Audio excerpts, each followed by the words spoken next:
Mark Rogers TV, the voice of college football, breaking down the game we all love each and every day with the best discussion, debate, and analysis. That's our aim. That's our goal. That's our mission. We got Stephen M. Smith on the line from touchdownalabama.com. Please join him there and the rest of the staff covering the Crimson Tide. Stephen, how you doing today?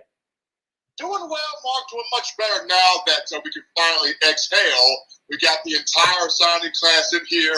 All 27 young men have brought in their national letters of intent. So finally able to kind of exhale here for a minute. Yes, and so the last piece of the puzzle was a big one in one of the top 3 or 4 cornerbacks in the nation, in Darian Arnold out of Tallahassee, who chose the Alabama Crimson Tide over Florida and Georgia, Stephen. Yeah, Darian Arnold was a huge deal here for Alabama because late in his recruiting process, Georgia was coming in strong for him due to he had built up a relationship with Kirby Smart, but also one of Arnold's best friends, Xavier Sorey, had recently committed and signed with the Bulldogs. So a lot of Georgia fans felt like, well, Arnold and Sorey, best friends, so there's a chance that maybe Arnold could go to Georgia, but doesn't happen.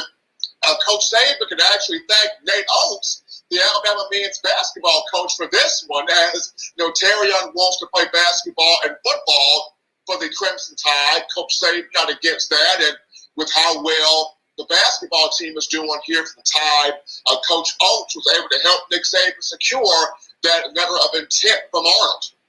Terrion Arnold moving right out of Florida State country up to Tuscaloosa to join the national champions. And I saw his hat unveiling, and certainly that was one of the big reasons why he said he chose Alabama, is to play for a championship. Kamar Wheaton also will have that opportunity, as there was much conjecture as to whether he was going to flip back. He was originally a lean toward Oklahoma, certainly made his commitment in recent months to Alabama, and then finally did sign with the Crimson Tide, Stephen.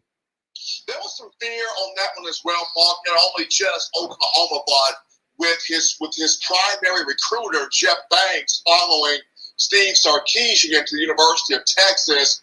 A lot of Tide fans were thinking, well, could we lose Kamar Wheaton to Texas due to, like I mentioned, Coach Banks was the main guy, the main coach that had the communication with Wheaton. Now, the secondary recruiter was Charles Huff, who's now the head coach at Marshall University. So there was some real fear that maybe you could lose Kamar Wheaton, but thankfully Coach Saban and the rest of the staff, they were able to secure his commitment and him signing. So Alabama got 7 guys in this running back room, a very crowded room. Mark Rogers TV, the voice of college football. We talk the game we all love each and every day, 24/7, 365. We've got one of our favorite guests here, Stephen M. Smith of Touchdown Alabama. Please join him right there at touchdownalabama.com, and we will ask Stephen to run down where elsewhere you can find him.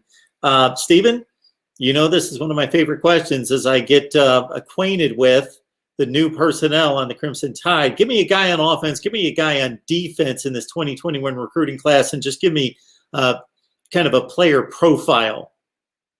Well, I'll start off here with offense first, Mark. And the guy that's just really intriguing me is JoJo Earl, the speedster receiver out of Aledo, Texas, Aledo High School in the Texas area.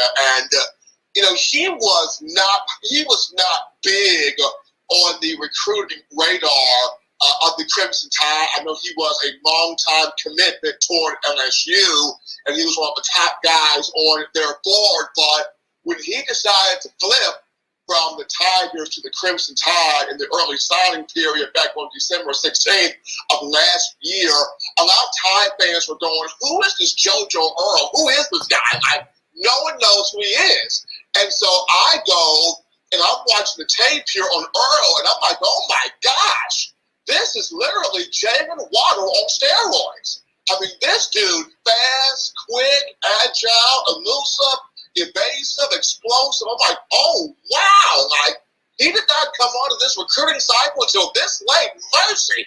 Alabama's really got itself something here. And this young man is just all over the field dynamic. And man, Aledo to another state title and to end his high school career. So offensively, the young man, 5'9", about 170 to 175 pounds. But when you talk about explosive, you talk about dynamic athlete, JoJo Earl, very excitedly. Defensively, a guy that I'm intrigued by is Kyrie Jackson. He is 6'4". Alabama has never had a 6'4" corner before, so that intrigues me on of how will he fit into the puzzle in that defensive secondary. We know Josh Jobe returns the corner, Malachi Moore returns the defensive secondary, DeMarco Helms is back, Brian Branch is back, of course Jordan Battle is back at one of the two safety positions. So how does Kyrie Jackson and that 6'4" frame fit into this defensive secondary? But he and JoJo Earl, two guys I'm very excited to look at.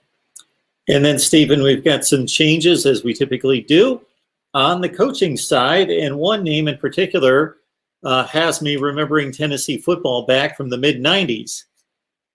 Absolutely, and that being one Jay Graham, the running backs coach for the Tennessee Volunteers, with all of the commotion going on up there at Rocky Top. That was the NCAA recruiting violations. Of course, Jeremy Pruitt no longer with the program as he was terminated, along with 9 other assistants. But Coach Graham had joined the Crimson Tide as the tight ends coach / special teams coordinator. When he was at South Carolina in 2011, Coach Graham put Rory Anderson and Justice Cunningham, both tight ends, into the National Football League.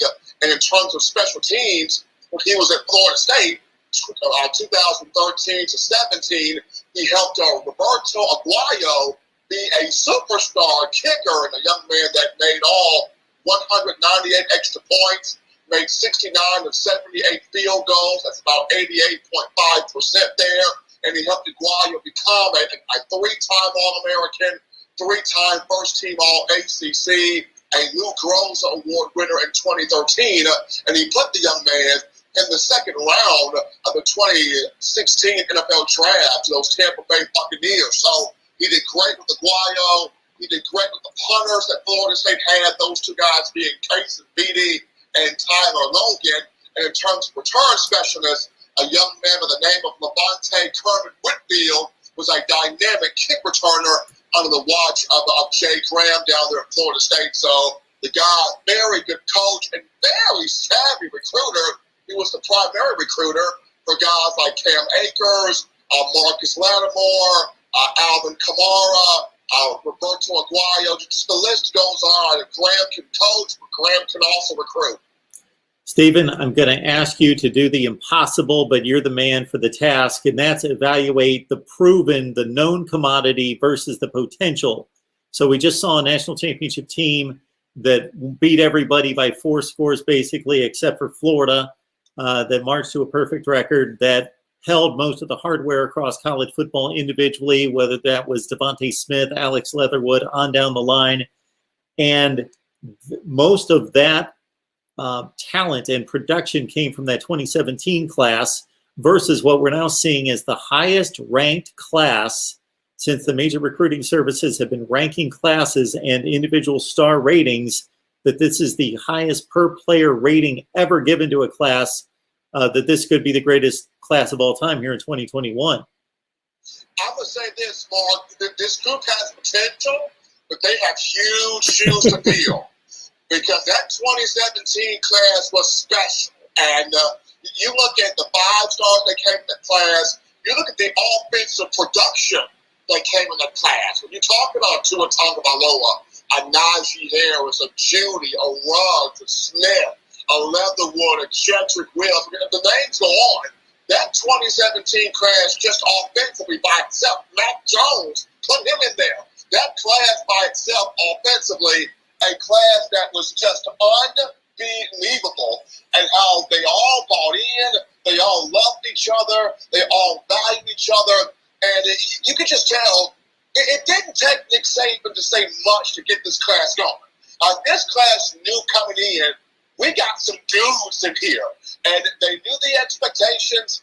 They knew what was going to be thrust upon them, but they answered the bell, Mark. As freshmen, those 2017 kids, as freshmen, they rescued the program to a national championship, beating Georgia in overtime.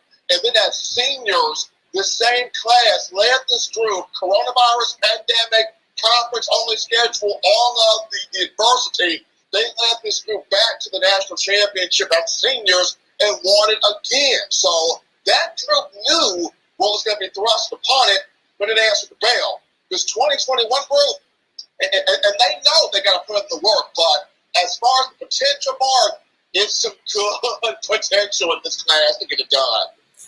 He's the man with the wealth of knowledge and information and also enthusiasm for Alabama football and college athletics across the board. Stephen M. Smith of Touchdown Alabama. Folks, we would love for you to follow Stephen wherever he is, which includes Twitter at Coaching M. Smith.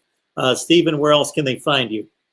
They can find me, as always, on Facebook at Stephen M. Smith on Facebook. And they can also find me on YouTube, where I have the call-in show 3 days a week, Mondays, Wednesdays, Fridays, in my own words, for Touchdown Alabama Magazine. It comes on every Monday, Wednesday, and Friday, 6 p.m.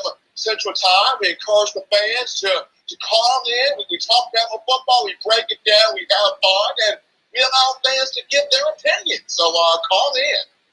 Stephen, I can't thank you enough. We always appreciate you stopping by. Absolutely. Y'all you take care, Mark.